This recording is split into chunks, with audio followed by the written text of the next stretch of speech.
Let's get into it here. I want to start with what we learned about this quarterback class, Evan. I think coming out of the combine, all the buzz, all the reports, all the rumors is that Miami's Cam Ward is the clear quarterback one in this class, well ahead of Shedeur Sanders and anyone else. Evan, what did you learn at the combine regarding this quarterback class? Yeah, I mean, and this really does not surprise me. I mean, just having watched, a couple games of Shedeur Sanders and a couple games of Cam Ward during the season, it seemed very clear to me that Cam Ward was a superior prospect, better arm, bigger, more athletic. Shedeur Sanders was really, you think, hey, Deion Sanders kid, Shedeur Sanders was not a productive runner, really whatsoever at Colorado. Cam Ward was not like not Cam Newton, but I mean a very good athlete.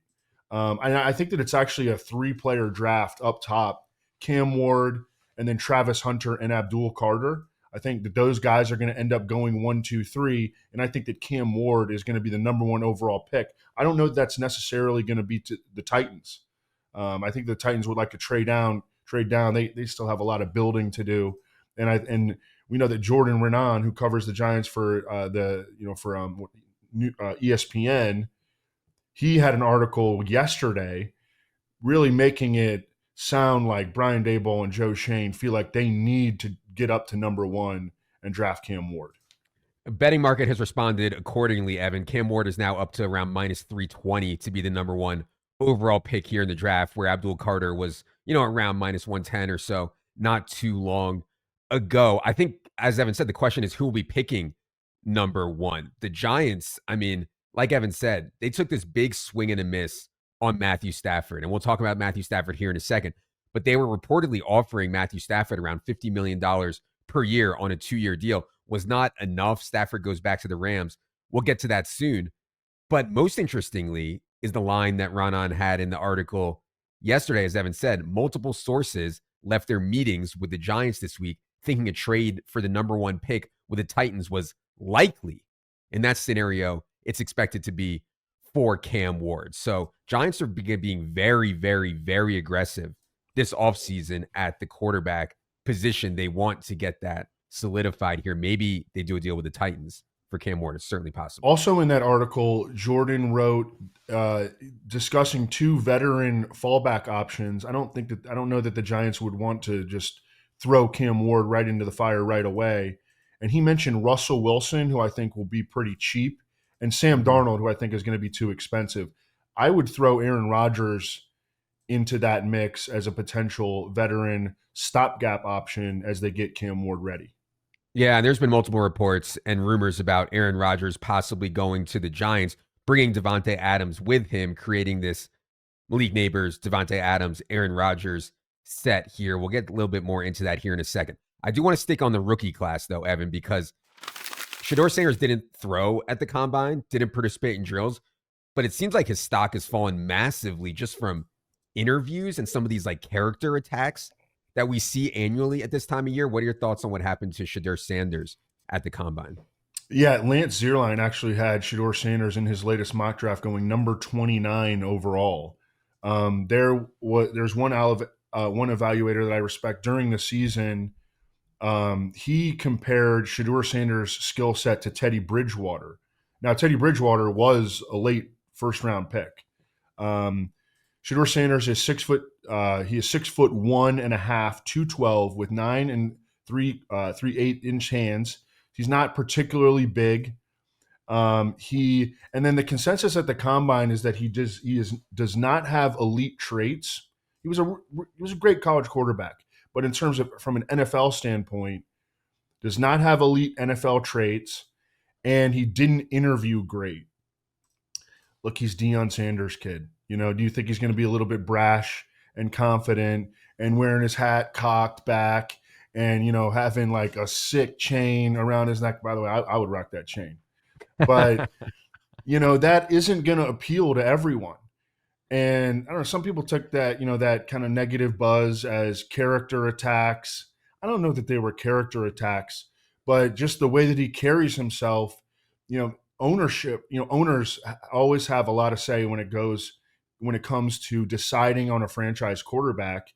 And if owners are kind of like, I don't know if I want to draft the kid who's running around with this hat cocked backwards and a big, diamond chain around his neck, like that's their prerogative, So, I mean, he's not going to be for everybody, Shedeur Sanders. Yeah. And he said that. But, we see this every year with like these reports about the character of these kids, man. I mean, I tend to just throw it all out. Like, I don't think Shedeur Look, if he Sanders. goes somewhere and wins, it's not going to matter at all. Right. Exactly. And like, you see the way Cam Newton dresses now? He was an incredible NFL quarterback. You know what I mean? Like, I don't know, man. I don't put a lot of stock in that whatsoever. I'd be absolutely stunned if Shedeur Sanders lasted to pick 29 like Lance Zierlein has now, no matter what. Lamar Jackson was the 32nd overall pick. That's all true. That's all true. This class is just so weak that I think, people are going to get pushed up. Speaking of, that's another thing though. I before, sorry to cut you off. Yeah. The class is very, that's another consensus. The class is considered very weak, strongest from like pick 20 to 60.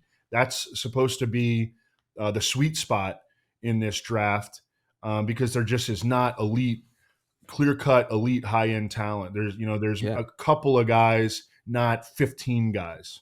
Right. And like, I think the knock on Shedeur to me would be people say, oh, he doesn't have any truly elite traits or doesn't have any truly elite skills. That's a much more fair knock to me than all this, nonsense about his interviews or whatever else. We'll get to the rest of this class here when we get to the prospects here at the end. Stay tuned because we do have some other quarterbacks that in this class that I think we do need to talk about that might be gaining on Shedeur. But I want to stick to a couple more headlines here coming out of the combine.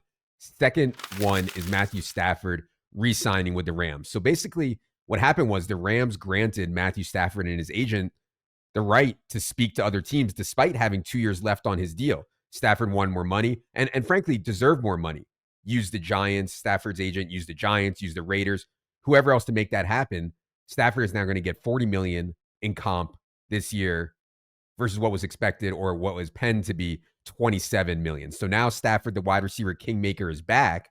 We talked about this a little bit on the draft show. We talked about this a little bit a week or so ago with Jack and Daigle, but Cooper Kupp almost certainly gone. Demarcus Robinson, a free agent. Tutu Atwell, a free agent. The only wide receivers for Stafford under contract right now, Evan, are Puka Nacua, Jordan Whittington, and Xavier Smith. So, I mean, there's going to be some sleeper appeal here, but I assume they're going to add to the room. Any reaction to the Rams deciding at long last to bring Matthew Stafford back? Yeah, they're running it back, and I like it. I mean, I think that it almost solidifies them again as Super Bowl contenders.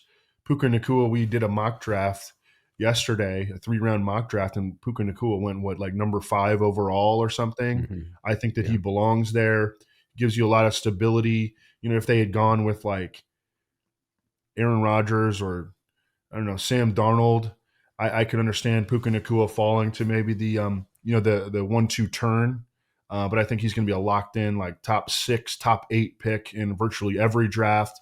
Jordan Whittington becomes a really interesting sleeper, especially if Cooper Kupp. And Sean McVay said at the combine that they have not completely shut the door on Cooper Kupp returning, but especially if he leaves Jordan Whittington, kind of like that ready-made guy who just jumps right into the lineup. I think it's great news for Kyron Williams.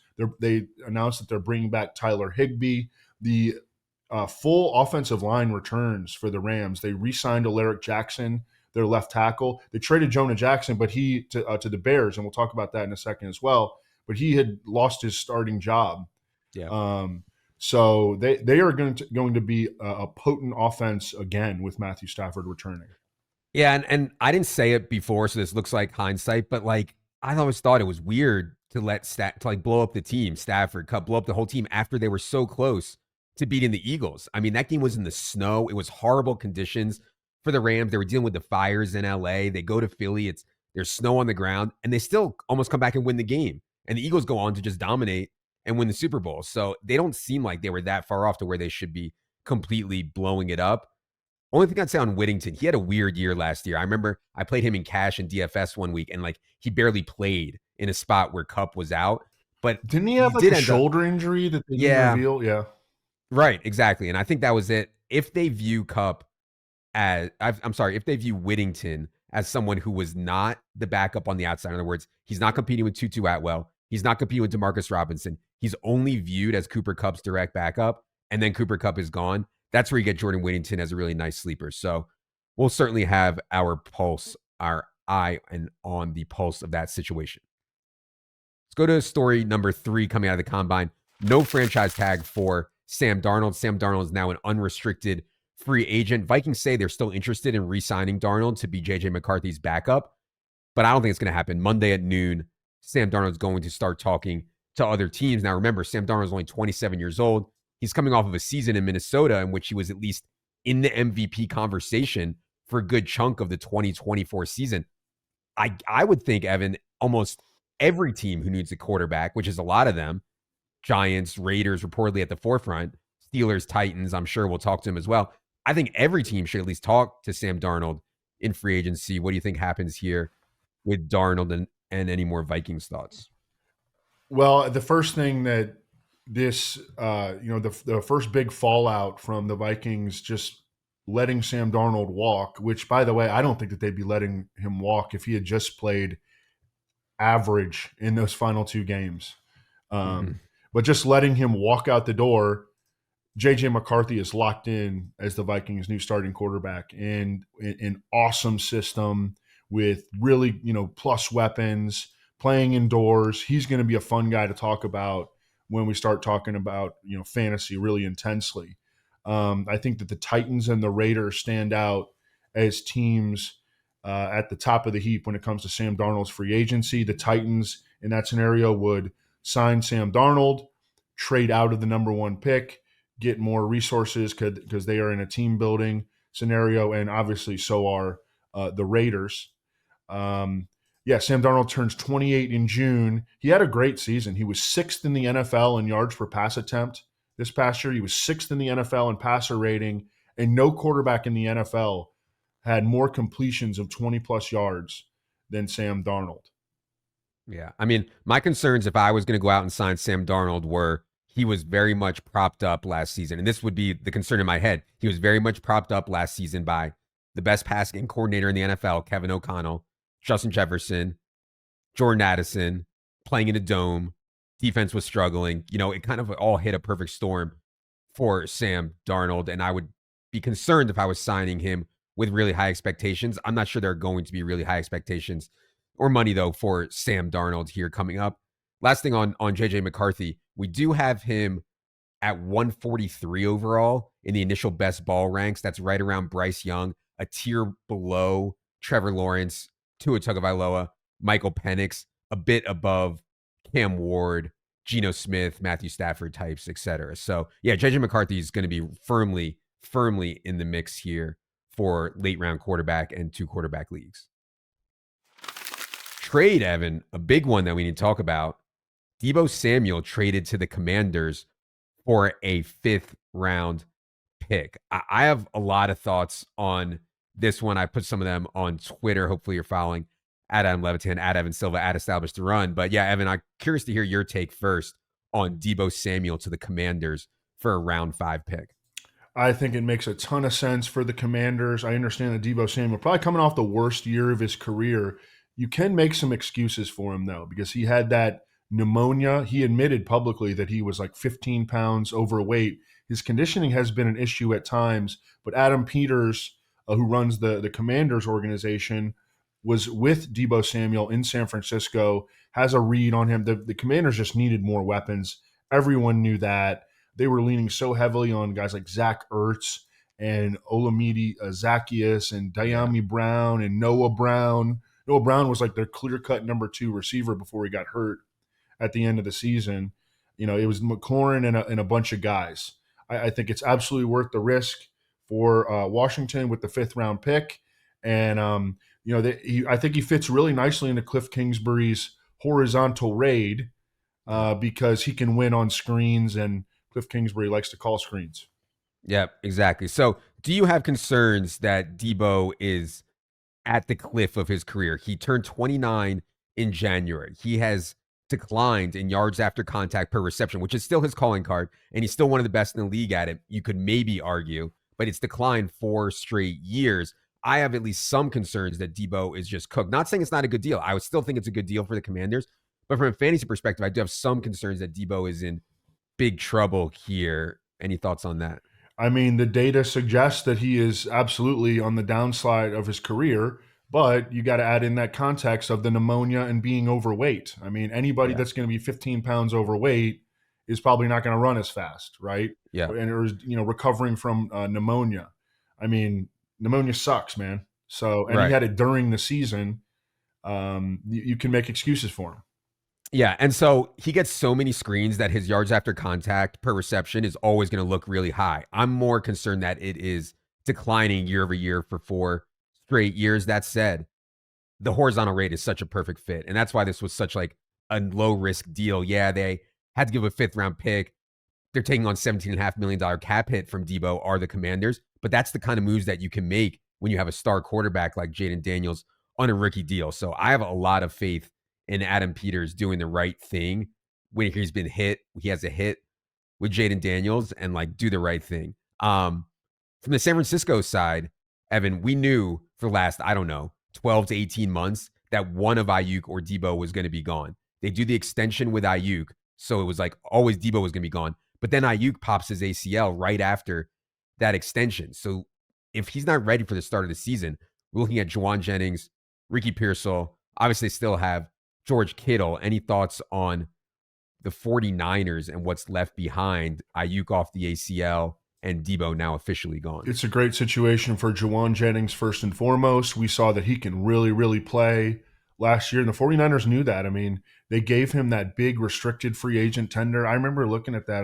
when I was doing the free agent tracker last offseason and be like, dang, I gave him like a $5 million restricted free agent tender. You don't see that very often. And then they gave him an extension, so he signed through 2025.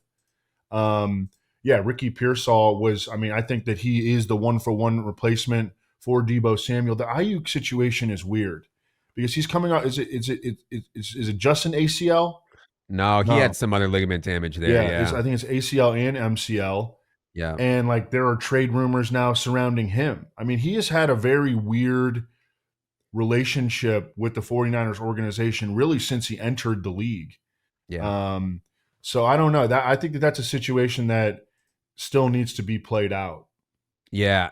It was ACL and MCL for Brandon Ayuk. We're at 67 overall right now on Juwan Jennings, 71 overall on Ayuk, and 80 overall on Ricky Pearsall. But, these are very preliminary rankings. I could see getting higher on Pearsall specifically for sure, especially if there's bad news around Ayuk's rehab or these trade rumors. Let's go back to the combine here. Get to Travis Hunter. You mentioned Travis Hunter as one of the true blue chip prospects in this class. Sounds like more teams see him as cornerback over wide receiver. But what are your thoughts on what position Travis Hunter is going to play here in the NFL and his draft status coming out of the combine? Yeah, by the way, have you seen Travis Hunter's basketball highlights? Oh, I want to. No, I Oh have my not, but I God, love brother. that stuff. Oh man. I have no doubt. Cooper DeJean. Better than Cooper DeJean's Yes. basketball highlights? Yeah. And look, Oh, and that's baby. taking nothing away from Cooper DeJean. But Travis Hunter is an absolute beast on the basketball court. I have no doubt that he could be a starter, maybe the best player on the Colorado basketball team. I mean, he is insane. Yeah, I think that the consensus is at the combine was that teams want Travis Hunter to be a full-time cornerback and play like 10 to 15 snaps per game on offense. You have to use him on offense, by the way. He won the freaking Bolitnikoff Award, okay, as the best wide receiver in college football. You have to use him both ways. He's out here saying, "Oh, I'm greater than Shohei Ohtani," but he you have to use him both ways. I don't know if it'll be interesting to see could he become like a fantasy factor. I mean, it's probably not enough snaps, but hey, if he goes with the team and like they decide to use him as a full-time receiver in certain games, are we looking at him as a potential fantasy asset? Yeah, I mean, we're way lower than market just because I think our projection right now is what you said. He's going to have a package of plays at wide receiver, and that's probably not enough. We have him 140 overall right now in the rankings at wide receiver. It's just easier for a team to say, oh, you're going to be a full-time corner and have a package of plays at wide receiver. There's no such thing as a full-time wide receiver and a package of plays at corner, right? Like you don't do that. So it makes way more sense to me for him to be a full-time corner. And it seems like the tape bros and the scouts seem to think he's a better prospect at corner anyways than wide receiver. I don't really have a take there, but that seems to be the kind of the consensus that he's just a flat better player at corner than wide receiver at the NFL level anyways. So we'll see. Next story, Davante Adams cut by the Jets as expected 3 weeks after they move on from Aaron Rodgers. They're, of course, going to dump Allen Lazard as well. Hackett is gone. Basically just unwind this entire Aaron Rodgers disaster. I think the thing that is most compelling to me is Garrett Wilson as the clear alpha here now. He was tilted, steamed last year, and maybe rightfully so. In the 11 games that Garrett Wilson and Davante Adams played together, Adams got 112 targets. Garrett Wilson just 87. Red zone the gap was even wider. Adams 21 red zone targets. Wilson just 11 in the games they played together. So I don't know what the quarterback situation is going to be for the Jets, but right now their wide receivers are Garrett Wilson, Xavier Gipson, and Malachi Corley. I mean, they have absolutely nothing. Oh, and I should note, Evan, Matthew Berry's article, and I love this article that Matthew does every year. You can go find it, like things that he heard at the combine. One thing that he had in the article there was that don't be surprised if Tyrod Taylor is the Jets' week 1 starter at quarterback. So, yeah, Evan, any thoughts on Davante Adams officially now being gone from the Jets? Tyrod Taylor, how old is he? He is 30. He's going to be 36. That would be embarrassing. I mean, yeah, I mean, there's not much else to say. There's so much that needs to be sorted out in the Jets quarterback room. I'll be interested to see where Davante Adams goes. I think everyone is assuming that he's just going to follow Aaron Rodgers, and he very well may. I would love to see the Texans go after Davante Adams. In our mock draft that we did, our 3-round mock draft, I took Nico Collins like really early. I think in the first round. Yeah, I think it might have been the seventh overall pick. Yeah, that would be obviously affected if they were to go get someone like Davante Adams. But Davante Adams, I think he can still play. I think he showed that last year, and I think that he can. And he's on the back 9, so I think that he should be looking at teams where he can go and compete for a Super Bowl. Another chance at a ring. And I don't know that following Aaron Rodgers is going to lead to that. Yeah, I think that's a great point. Davante Adams will be 33 years old in December. Like, if Aaron Rodgers goes to the Giants or something, does Davante Adams really want to do that? They're not going to win the Super Bowl. I thought there were some interesting rumors out there. Maybe Davante Adams goes to the Packers, back to the Packers. I mean, they need a number 1 wide receiver. They're a Super Bowl contender. What about the Chargers? Chargers could certainly use Davante Adams. What about the Broncos? Could use Davante Adams. I mean, there's certainly teams out there that could use Davante Adams on a 1-year deal. I saw that the Packers are currently, for wherever it's worth, and I don't think this is worth very much, the Packers are currently the betting favorites to reunite with Davante Adams. Okay. These rumors keep coming up. Multiple reports that the Steelers want Justin Fields back as their quarterback, a priority for them over Russell Wilson. And I think that's the right move. It just surprises me because they were so adamant and so steadfast that Russell Wilson was the better option for them last year than Justin Fields. Now they're saying that in free agency, their priority is Fields, not Russell Wilson. From a fantasy perspective, though, it's an important discussion because Justin Fields can be so elite as a rusher. He had 2 games, I believe out of the 7 he started last year, he had 2 games where he really broke, I think it was 6 games, 2 out of the 6 where he really broke the slate in DFS at the quarterback position. Evan, any thoughts on these reports coming out of Pittsburgh that say the Steelers are in on Fields ahead of Russ Wilson? I mean, I think it makes sense just from an age standpoint, and we saw Russell Wilson. I mean, he kind of injected some life into their offense for a short period of time last year, but, he was never going to be able to keep that up over the course of the season. I think they should run it back with Justin Fields and give him a chance to be the full-time starting quarterback. They don't have other great options. They don't have great alternatives. Right. And they're also probably going to be active in free agency beyond just the guys that they had in-house last year. So we'll see what happens. But if Fields ends up as the starter here, I mean, he was on pace to run for 14 touchdowns last year. And I thought he showed a bit more poise as a thrower. too. So I'd be pretty excited about Justin Fields as a later round quarterback if he does end up getting the job here. Let's go to the Raiders. Report comes out from the combine that says the Raiders are trying to trade Michael Mayer, Evan's close personal friend from Notre Dame, Michael Mayer. You know, Mayer kind of got a bad run out, right? He was a number 35 overall pick in the 2023 draft.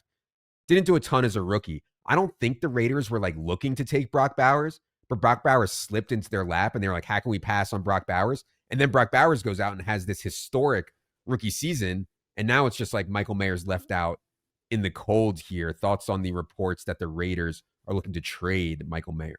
Yeah, I think that they could probably recoup maybe a third round pick for him. I think that, he was a high second round pick. Maybe they could get a late 2, but I think it's more likely they could get a 3. Michael Mayer also had some sort of situation that cost him half of the season last year, and that the details of that were never fully revealed. But I think that there are a ton of teams that can use a player of Michael Mayer's caliber. He is the all-time leading receiver in Notre Dame football history, and he did that in 3 years. He was second in the Mackey Award voting behind Brock Bowers, and he can block a little bit too. There are just a ton of teams off the top of my head. Bengals could use him. Patriots, I think, could use him in tandem with Hunter Henry. The Seahawks, I think they might get rid of Noah Fant. The Jets, the Saints. I mean, a lot of teams could use a player of Michael Mayer's caliber. Let's go to this T. Higgins update. T. Higgins officially gets the franchise tag, meaning 1 year, fully guaranteed $26.2 million. On a 1 year deal, that's pretty good, right? For this year, in terms of total cash, only Justin Jefferson, A.J. Brown, Tyreek Hill, and CeeDee Lamb are scheduled to get more money than T. Higgins on the franchise tag at the wide receiver position. The problem with this, and why T. Higgins is tilted, I suspect, is total guaranteed money. He wants, and frankly deserves, I think, a long-term deal. The total guarantees on Justin Jefferson's contract, $110 million. CeeDee, $100. A.J. Brown, $84. DJ Moore, $81. Jalen Waddle, $76 million. I could keep going. And so the problem with this is what complicates it is the Bengals are notoriously cheap, not cap savvy, and have to get this Jamar Chase deal done. He's going to set the record for the highest paid wide receiver in the NFL ever. Oh, and by the way, Trey Hendrickson wants a new deal too. And I say all this, Evan, because I still think tag and trade is in play here. If they can't get a long-term deal done, if T. Higgins is disgruntled, he threatens to sit out, tag and trade I still think is in play.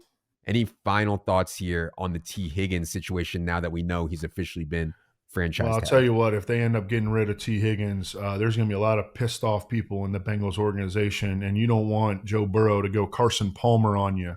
Yeah. And like T. Higgins changed his agent to be the same agent as Jamar Chase. And, I was listening to Paul Dehner, who has covered the Bengals for forever. He's with The Athletic now. And he sounded very confident, maybe surprisingly confident, that the Bengals and T. Higgins are going to reach a long-term agreement. You don't want to piss off Joe Burrow. I mean, he's everything to you, and he's going to be pissed if they get rid of T. Higgins. I mean, you just got to make the dollars make sense. They are reportedly quote unquote, far apart on the Jamar Chase deal. So, like, you're far apart with Jamar Chase. I assume you're far apart with T. Higgins. Trey Hendrickson, I have no idea what you're going to do there. He's outplayed his contract. So, yeah, it's going to be a wild offseason for the Bengals for sure. Breaking news into the show, Evan, nothing unexpected here. Officially, though, Tyler Lockett will be released. Christian Kirk will also be released. We talked about both of those on the Cuts show last week. So, yeah, these were pretty obvious cuts that I think we knew were coming. For more on the fallout from that, you can certainly listen to those shows. But, yeah, Evan, anything you want to say on Lockett or Christian Kirk as we're recording here getting released? I mean, we have a lot of offseason left to go, but Parker Washington is a guy that, becomes a little bit more interesting with no Christian Kirk in Jacksonville. And Brenton Strange, if they release Evan Ingram too, Brenton Strange is going to be something. Yeah. And then Jaxson Smith-Njigba, obviously. I mean, I think Jaxson Smith-Njigba is in line for another monster step in his third season. Okay, let's go to another move that was made today. The Bears are going all in to help Caleb Williams' offensive line. They trade for Joe Thuney here on this Wednesday morning, give a round 4 pick. Also, previously, they got Jonah Jackson for a round 6 pick. You can see why they did this, right? I mean, the Bears last season finished 28th in Thorne's offensive line rankings at the end of the year. Caleb Williams took an absurd 68 sacks, tied for the third most ever. And Thuney is like an awesome pass protector. He's getting older, but still, I believe he was the PFF's number 9 guard among all guards in 2024. So clearly an upgrade there.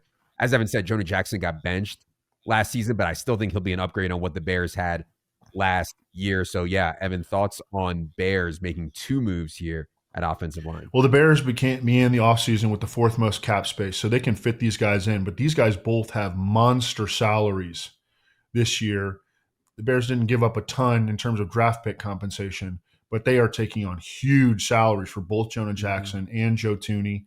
Joe Thuney actually wound up playing left tackle for the Chiefs. He had a rough Super Bowl, but he was pretty good down the stretch in that role. Yeah, Jonah Jackson, the Rams signed him to play center, and he didn't work out, and they wound up going with the rookie Bo Limmer at center, and Jonah Jackson had a shoulder injury. Jonah Jackson is young. He was a Pro Bowler, and he's 28. He was a Pro Bowler in 2021, and he knows Ben Johnson from Detroit. Yeah. So on paper, these moves make sense. They still need a center. You could argue that they still need a left tackle if you don't believe in Braxton Jones. So the Bears still have a lot of work to do. Our buddy Anthony Amico did suggest in our private Slack that maybe the Bears are setting up to draft Ashton Genty at number 10 overall. And Ben Johnson, when he was with the Lions took Jahmyr Gibbs at 12th overall. So I don't think it's crazy. I think that that's where the window maybe starts to begin for Ashton Genty in terms of his draft slot. I definitely think that the Bears still have a ways to go on their offensive line, though. Yeah, and I do want to say that, I don't think that all the sacks that Caleb took were all on the offensive line. It was just the scheme was a mess, and Caleb started getting the yips, man. I mean, he was holding the ball way, way, way too long. And so I don't want to say that, oh, Caleb's going to be awesome this year because they improved the offensive line. Well, Caleb has a lot of work to do also in terms of not taking sacks, not holding the ball too long himself. But you can see what Ben Johnson's doing. I mean, the Lions offensive line when he was there was so awesome. Eagles offensive line has been a big reason they won the Super Bowl and have been so good for the last few years. But on the other side, Joe Thuney gone now, Evan. The Chiefs already had offensive line problems. I mean, you saw it in the Super Bowl. You saw it throughout the end of the year. Patrick Mahomes was under pressure, taking a ton of hits. I don't know what they're going to do, the Chiefs, but they need to do something at left tackle to protect Patrick Mahomes. Any thoughts on Chiefs offensive line here as we head into the offseason? You know, it's funny. Bill Barnwell, who we've had on the show before, suggested that Joe Thuney could get traded, and people are like, "Come on!" You know, he was ahead of that, and that's in large part because they have so much money tied up in Creed Humphrey, Trey Smith, and Jawan Taylor. You know, it's a money issue. I mean, you know, Patrick Mahomes has a monster contract. It's a money issue. But yeah, they have work to do on the left side of their offensive line, no question. All right. For the last part of this show, I want to get to some of these prospects. Anything that Evan saw from the actual drills at the combine. Start with the Texas wide receivers. Isaiah Bond, 5'11", 180, ran a 4.39. Matthew Golden, 5'11", 191, ran a 4.29. Any takeaways from the Texas wide receivers' performance at the combine, Evan? I mean, just these guys can absolutely blaze. You know, just like Xavier Worthy, who the previous year, who also played at Texas. Matthew Golden, the consensus on him is that he does not play to that speed, but when he goes out there and runs 4.29, it's like that's not a mirage. You know, that's not fake. So I think people are like, maybe he's got a little bit more in there. He's got a little bit more in him that they didn't get out of him at Texas. And then Isaiah Bond was the dude who said that he was going to break like the record for the fastest 40 ever, and he was like not even close. But he's obviously still really fast at 4.39. I mean, why would you say that? You've obviously practiced and been timed. Like, you know you can't run that fast. Why would you say that? It doesn't make any sense. But anyways, there is a market up odds to be the first wide receiver off the board in the draft. Currently, Ted McMillan from Arizona is the favorite at minus 150. But Matthew Golden's price has been coming down. He is down to plus 130. I would not be surprised if Golden actually becomes the first wide receiver off the board. I know Amico has that take also that Golden could go ahead of Ted McMillan here in the draft. Generally speaking, though, this wide receiver class is pretty weak, and that's going to affect the wide receiver stuff. In other words, Davante Adams, Chris Godwin, whoever, all these guys, like teams are going to be like, man, this wide receiver class sucks. Maybe I'll spend some more in free agency. Any thoughts on the depth of this wide receiver class, Evan? Yeah, and we have had year after year after year of awesome wide receiver classes. So this is really not, this is out of the norm. Ted McMillan, awesome on tape, big dude. He did not run at the combine, and people think that if he would run, that he would run like maybe in the 4.6s, and apparently he might not even run at his pro day. Which, by the way, Marvin Harrison Jr. didn't run last year, but yeah, I mean, it's just not it's not the wide receiver class that we're used to. Okay, let's get to the running back class, which looks like awesome, an incredible class. I mean, and that's why we're kind of bearish in some ranking formats like Best Ball and Dynasty right now on incumbent running backs, because we expect the running back landscape to get shook up in a big way at this draft. There were 9 running backs who actually tested at the combine. Not everyone tested. I mean, Ashton Genty didn't test, but 9 guys had a relative athletic score of 9.2 or higher in this class, which is really, really high. Evan, any thoughts or specifics on this running back class here? I think that there's been a little bit of buzz that some teams may value Omarion Hampton of North Carolina higher than Ashton Genty. Not, Ashton Genty is the better prospect. I think we would all agree. But if you remember last year, there were teams that valued Malik Neighbors over Marvin Harrison Jr. when that was kind of, considered criminal. And Malik Neighbors had a better rookie season than Marvin Harrison Jr. by a long shot. But Omarion Hampton, 6 foot, 221, 4.46, 38-inch vertical, 10'10" broad jump, super explosive. He had 250 or more carries in each of his final 2 college seasons. So he's got that workhorse track record, the unbelievable athleticism, 67 receptions over his final 2 seasons. I mean, he's checking every single box. Absolutely, yeah. And, Genty is a massive, massive favorite, like minus 1,500 I saw, or maybe even higher to be the first running back off the board. But running backs going in round 1 is not that common. And if Ontario Hampton does get that draft capital, he's going to look like a steal where he's currently going in Best Ball. Let me just check his ADP right now. Yeah, he's going 51st overall. We're a bit above that on Hampton at 47 overall fall. If he ends up going in round 1, I mean, my God, he could end up going in the 20s or the 30s. No problem. And you have to remember that because this draft class is weak, we could see a running back like Omarion Hampton definitely go in the first round.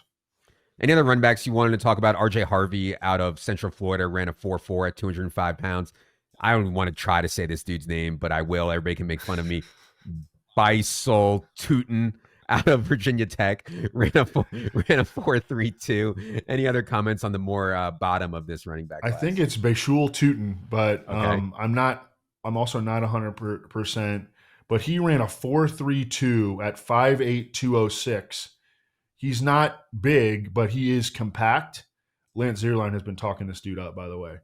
40.5-inch vertical, another 10'10" broad jump, 6.3 yards per carry this past season, 17 touchdowns on 206 touches in 11 games. So despite that size, I mean, he was pretty much a workhorse, 206 touches in 11 games. He can carry the load. Okay. Let's go to the tight ends in this class. There was a lot of talk leading up to the combine about Harold Fannin out of Bowling Green because he was so productive.